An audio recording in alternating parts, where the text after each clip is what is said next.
नमस्कार दोस्तों, आपका स्वागत है हमारी इस वीडियो में। आज हम सुनने वाले हैं मंगलवार की व्रत कथा। एक बार की बात है, ऋषि नगर के केशवदत्त ब्राह्मण अपनी पत्नी अंजलि के साथ रहता था। केशवदत्त के घर में धन संपत्ति की कोई कमी नहीं थी।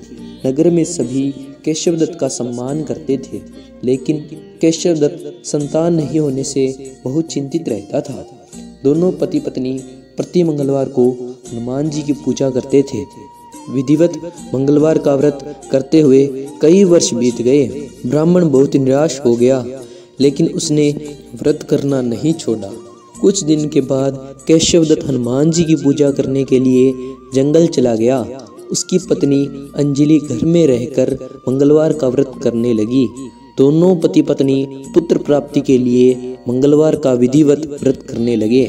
अंजलि ने अगले मंगलवार को व्रत किया, लेकिन किसी कारणवश उस दिन अंजलि हनुमान जी का भोग नहीं लगा सकी। उस दिन वह सूर्यास्त को भूखी ही सो गई।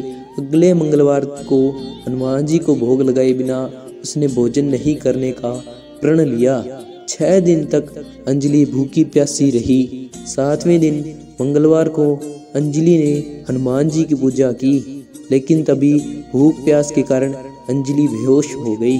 हनुमान जी ने उसे स्वप्न में दर्शन देते हुए कहा, उठो पुत्री, मैं तुम्हारी पूजा पाठ से बहुत प्रसन्न हूँ।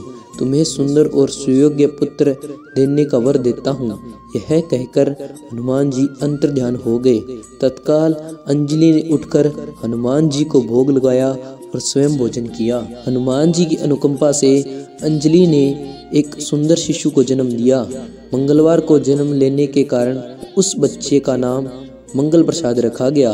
कुछ दिनों के बाद अंजलि का पति केशवदत्त भी घर लौट आया। उसने मंगल को देखा तो अंजलि से पूछा, यह सुंदर बालक किसका है? अंजलि ने खुश होते हुए हनुमान जी के दर्शन देने और पुत्र प्राप्त होने का वरदान देने की सारी कथा सुना दी, लेकिन केशवदत्त को उसकी बातों पर विश्वास नहीं हुआ। उसके मन में पता नहीं कैसे एक कलुषित विचार आ गया कि अंजलि ने उसके साथ विश्वासघात किया है। अपने पापों को छिपाने के लिए अंजलि झूठ बोल रही है। केशवदत्त ने उस बच्चे को मार डालने की योजना बनाई। एक दिन केशवदत्त स्नान के लिए कुएं पर गया। मंगल भी उसके साथ था। केशवदत्त ने मौका देखकर मंगल को कुएं में फेंक दिया और घर आकर बहाना बना दिया कि मंगल तो कुएं पर मेरे साथ पहुंचा ही नहीं। केशवदत्त के इतने कहने से ही ठीक बाद मंगल दौड़ता हुआ घर लौट आया। केशवदत्त मंगल को देखकर बुरी तरह हैरान हो गया। उस रात हनुमान जी ने केशवदत्त के स्वप्न में दर्शन देते हुए कहा, तुम दोनों के मंगलवार के व्रत करने से प्रसन्न होकर पुत्र जन्म का वर मैंने दिया था, फिर तुम अपनी पत्नी पर शक क्यों करते हो? उस समय केशवदत्त ने अंजलि को जगाकर उससे क्षमा मांगते हुए स्वप्न में हनुमान जी के दर्शन देने की सारी कहानी सुनाई। केशवदत्त ने अपने बेटे को हृदय से लगाकर बहुत प्यार किया। उस दिन के बाद सभी आनंद पूर्वक रहने लगे। मंगलवार का विधिवत व्रत करने से केशवदत्त और उसकी पत्नी के सभी के कष्ट दूर हो गए। इस तरह जो स्त्री पुरुष विधिवत मंगलवार का व्रत करते हैं तथा व्रत कथा सुनते हैं, हनुमान जी उनके सभी कष्ट दूर करके घर में धन संपत्ति का भंडार देते हैं। शरीर के सभी रक्त विकार रोग सभी नष्ट हो जाते हैं। दोस्तों, मंगलवार का व्रत सुबह जल्दी उठकर स्नान इत्यादि कर और हनुमान जी की एक मूर्ति स्थापित कर या हनुमान जी की फोटो रखकर उसकी आराधना कर, हनुमान चालीसा इत्यादि सुंदरकांड का पाठ करके व्रत कथा सुननी चाहिए। साथ ही एक घी का दीपक जलाकर हनुमान जी को प्रसन्न करने की पूरी कोशिश करनी चाहिए।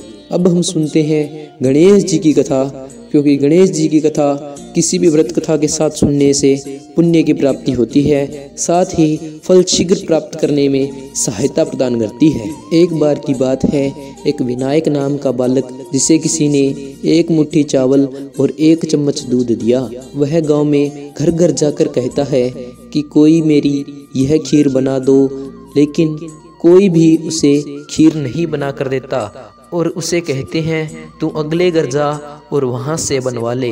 वह ऐसे करते करते सारे गांव में घूम लेता है, लेकिन कोई भी उसे खीर नहीं बना कर देता। वह घूमते घूमते गांव के बाहर एक कुटिया के पास पहुंचा। कुटिया में बुढ़िया माई रहती थी। बुढ़िया माई बहुत ही दयालु हृदय की थी। बुढ़िया माई को बालक ने जाकर कहा, बुढ़िया माई मेरी खीर बना दो। बुढ़िया माई ने सुनते ही उसे कहा, ला मैं तेरी खीर बना देती हूँ। तब विनायक ने अपने झोले से एक मुट्ठी चावल और एक चम्मच दूध निकालकर बुढ़िया माई को दिया। बुढ़िया माई हंसने लगी और कहा, ठीक है मैं तेरी खीर बना देती हूँ। बुढ़िया माई खीर बनाने लगी। खीर बनाकर बुढ़िया माई ने विनायक को आवाज लगाई, लेकिन बुढ़िया माई के जवाब में कोई नहीं बोला। तब बुढ़िया माई बाहर आकर देखती है, लेकिन वहाँ पर कोई भी बालक नहीं था। बुढ़िया माई वहाँ पर आवाज लगाती है, लेकिन दूर दूर से कोई नहीं बोलता। तब बुढ़िया माई वापस मुड़कर अपनी कुटिया में जाने लगी।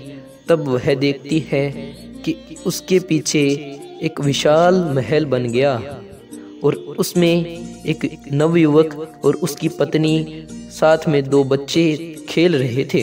बुढ़िया माई देखकर आश्चर्यचकित रह गई और बोली, यह मेरा घर नहीं है, मेरी कुटिया यहाँ से कहाँ चली गई। तब एक आकाशवाणी हुई और उस आकाशवाणी में श्री गणेश बोले, बुढ़िया माई मैं गणेश हूँ, तेरी दयालु भावना के कारण ये सब तुझे मैंने प्रदान किया है। तेरा पुत्र व पुत्रवधू अंदर हैं और तेरे पोता पोती अंदर खेल रहे हैं। तब उसके पुत्र व उसकी पुत्रवधू आकर उसे सेवा भाव से अंदर ले जाते हैं। इस प्रकार आपने सुनी गणेश जी महाराज की कथा। अब हम सुनते हैं लपसी और तपसी की कहानी। दोस्तों, लपसी और तपसी की कहानी हमें इसलिए सुननी चाहिए क्योंकि इसके बिना कोई भी व्रत, कोई भी कथा पूर्ण नहीं मानी जाती है। तो सुनते हैं हम लपसी और तपसी की कहानी। एक लपसी था, एक तपसी था। लपसी रोज 1.25 सेर की लापसी बनाकर भगवान को भोग लगाता और जीमता था। तपसी रोज भगवान की तपस्या करता था। एक दिन दोनों झगड़ने लगे। लपसी बोला, मैं 1.25 सेर की लापसी का भोग बनाकर भगवान को भोग लगाता हूँ, इसलिए मैं तुमसे बड़ा हूँ।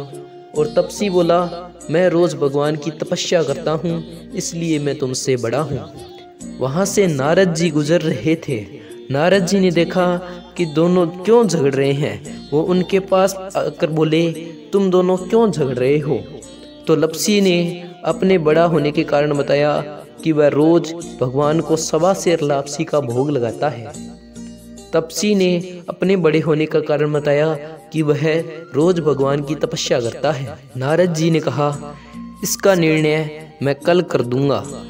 नारद जी ने अगले दिन छुपकर एक 1.25 करोड़ की अंगूठी उनके रास्ते में डाल दी। सुबह दोनों उठकर स्नान इत्यादि कर अपनी भक्ति के मार्ग पर चले गए। जब लपसी तपस्या करने के लिए अपने स्थान पर पहुंचा तो उसने देखा कि उसके सामने एक 1.25 करोड़ की अंगूठी थी। तपसी ने उसे उठाकर अपने नीचे दबा ली और तपस्या करने लगा। और लपसी जब अपनी भक्ति करने जा रहा था तब उसने वह अंगूठी देखी, लेकिन उस पर उसने कोई ध्यान नहीं दिया और भगवान को भोग लगाया और लापसी खाने लगा। तब नारद जी प्रकट हुए और उन दोनों से कहा, अब निर्णय हो गया है कि तुम दोनों में से कौन बड़ा है। तो दोनों ने जिज्ञासावश पूछा कि हम दोनों में से कौन बड़ा है। तो नारद जी ने तपसी को खड़ा होने के लिए कहा। तपसी खड़ा हो गया और उसके नीचे पड़ी 1.25 करोड़ की अंगूठी दिखाई पड़ी। नारद जी ने कहा, भगवान की तपस्या करते हुए भी तुम्हारी चोरी करने की आदत नहीं गई है, इसलिए तुम्हें तुम्हारी तपस्या का कोई फल नहीं मिलेगा। तपसी ने नारद जी से क्षमा मांगी और कहा कि उसे उसकी तपस्या का फल कैसे मिलेगा। नारद जी ने कहा, यदि कोई गाय और कुत्ते की रोटी नहीं बनाएगा तो उसका फल तुम्हें मिलेगा। यदि कोई दिए से दिया जलाएगा तो उसका फल तुम्हें मिलेगा। यदि कोई धोती देकर गमछा नहीं देगा तो उसका फल तुम्हें मिलेगा। यदि कोई ब्राह्मण को भोजन कराकर उसे दक्षिणा नहीं देगा तो उसका फल तुम्हें मिलेगा। और साथ ही कोई व्रत कथा सुने लेकिन तुम्हारी कथा यह ना सुने तो उसका फल तुम्हें मिलेगा। दोस्तों, इसलिए किसी भी व्रत कथा के बाद लपसी और तपसी की कहानी अवश्य सुने और अपने व्रत को संपूर्ण करें। दोस्तों, ऐसी ही जानकारी, ऐसी ही कथाएं सुनने के लिए हमारे चैनल आध्यात्मिक व्रत कथा को सब्सक्राइब करें और सही जानकारी प्राप्त करें। धन्यवाद।